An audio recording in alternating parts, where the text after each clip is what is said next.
Então estamos aqui no nosso terceiro encontro, continuando as reflexões sobre este primeiro caderno sobre oração, escrito pelo cardeal Ângelo Comastri. E no final do seu livro, do seu caderno, ele fala sobre São Francisco de Assis e Madre Teresa de Calcutá. E padre, eu tinha uma visão de São Francisco de Assis muito diferente daquilo que o cardeal nos trouxe aqui. Uma visão mais do Francisco que ama essa natureza, que ama os pobres, mas ele trouxe algo muito mais profundo, sobre a visão, por exemplo, da Cruz de São Damião, e como ele deveria reconstruir essa igreja, O que o senhor tem a nos dizer sobre São Francisco de Assis? Marina, todo o percurso que o cardeal Comastri faz nesse primeiro caderno sobre a oração culmina desses dois grandes personagens, Francisco de Assis e Madre Teresa de Calcutá. Francisco de Assis é uma figura que chega a essa experiência mística. Jesus fala com ele, pede que ele reconstrua a igreja, mas a gente precisa pensar a oração como um processo de conversão humana. E esse Francisco convertido, esse Francisco que deixa para trás suas vestes, deixa para trás o homem velho para acolher o homem novo, Jesus Cristo, é o homem que está pronto para receber Cristo e as revelações do céu. No primeiro momento ele não entende o que Cristo diz para ele. Vai, Francisco, e reconstrói a minha igreja. Mas no segundo momento ele percebe que igreja é essa que ele precisa reconstruir. E Francisco de Assis, com outros grandes personagens, por exemplo, São Domingo de Gusmão, e outros tantos santos, homens e mulheres, começam então a levar a oração, a levar a liturgia, a missa, os sacramentos para as pessoas e dar uma nova direção à igreja. Portanto, pensar Francisco de Assis como esse que ama as criaturas, ama a criação, é verdade, é uma característica de Francisco, mas pensá-lo mais profundamente, pensá-lo a partir da humanidade, do seu coração e desse encontro com Jesus é essencial. E o cardeal Ângelo Comastri nos faz conhecer este homem místico, este homem que de fato nos faz pensar que ao mesmo tempo que nós reconstruímos a igreja nos reconstrói. Eu acho interessante que uma parte aqui que ele conta sobre o que é ser verdadeiramente feliz. E ele conta a história de ele estar passeando, e ele está chegando de um frio, acaba tendo essa veste com vários pedaços de gelo que machucam, as suas canelas, sua canela, e ele começa a bater na porta, de um local e pede, por favor, irmão, me abra, e não abre, E ele é xingado, passa por tudo isso até que ele fala assim: se eu conseguir convencer este irmão sem que isso me cause algum transtorno, eu serei verdadeiramente feliz, E até vou parafrasear o que ele diz: se eu tiver tido paciência e permanecer imperturbável, digo-te que aí está a verdadeira alegria, a verdadeira virtude, a salvação da alma.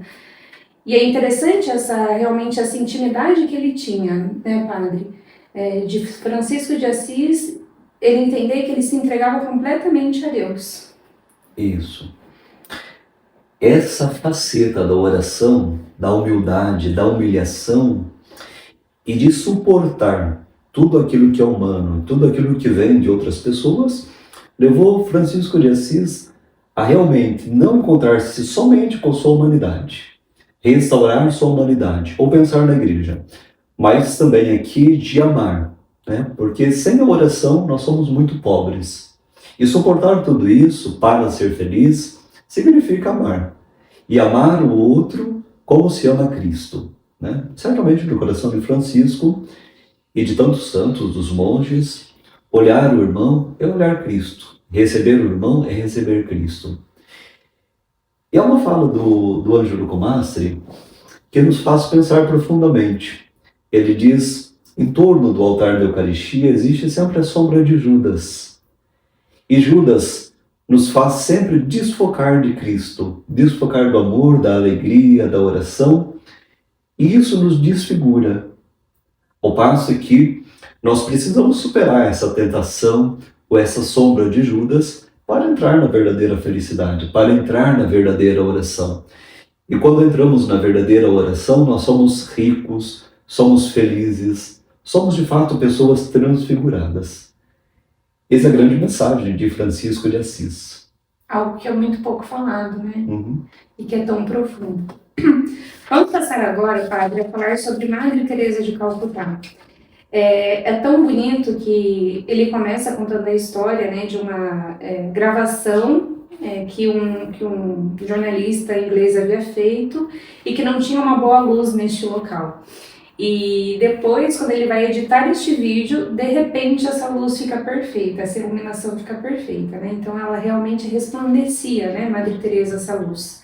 Mas o que mais me chamou a atenção foi o fato de que quando ela foi receber o Prêmio Nobel da Paz, disseram a ela, olha, não leve o seu rosário porque nós estamos num local luterano e isso não irá pegar muito bem, né, para a senhora, não ia ser muito bem. Eis que ela vai lá e aparece com o seu maior rosário. O quanto, né, essa falta de... ela não tinha... Hoje se fala muito do tal do respeito humano, né, e hoje você vê muitos sacerdotes que caem disso, né, padre? Não só sacerdotes, as pessoas também. A questão das vestes, a questão de tudo isso. O que a experiência do senhor tem a dizer sobre isso? O Comastre, falando sobre isso, ele faz um adendo. Não era provocação. Era o seu estilo de vida. Como a madre se apresenta, com as suas vestes, com seu rosário, com aquilo que a reveste. Ou seja, e tudo isso que nós vemos exteriormente é marca daquilo que nos reveste interiormente. Ou seja, a oração nos identifica a Cristo, nos faz imitar Cristo. E a Madre Teresa, quando aparece aí, ousada, é verdade, porque todo santo é ousado. Isso nos causa uma certa perplexidade, porque como nós nos apresentamos e como mostramos o nosso rosto e o nosso coração ao mundo, segundo aquilo que se constrói diante de Cristo. Isso é oração.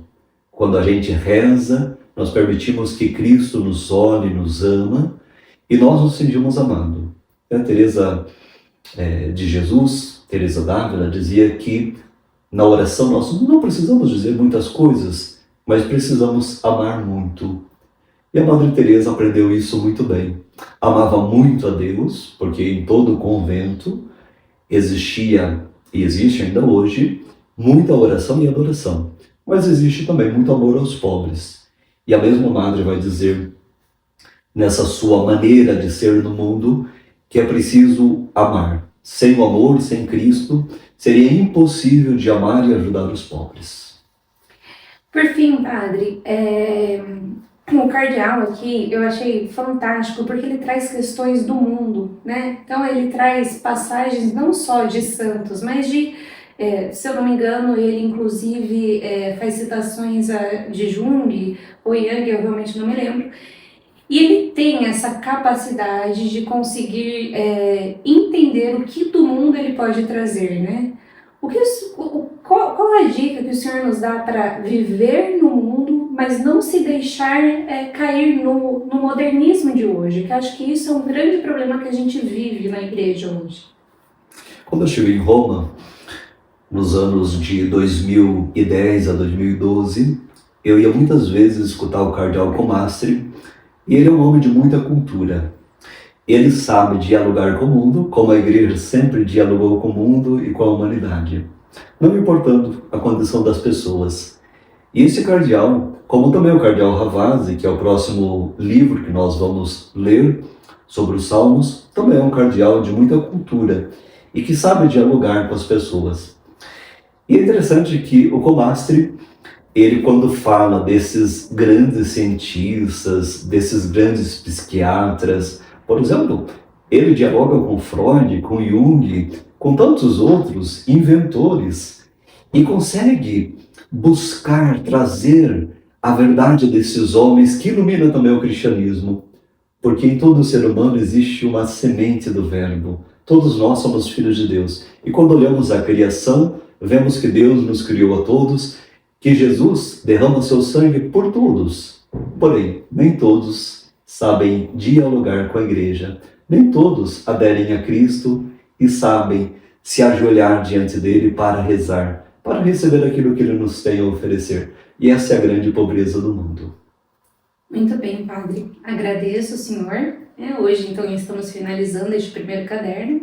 E no próximo encontro iniciaremos o segundo caderno de oração, que, como o Senhor já nos falou, sobre os Salmos. Muito obrigada, Padre. Obrigado, Marina. Obrigado a todos aqueles que nos acompanham.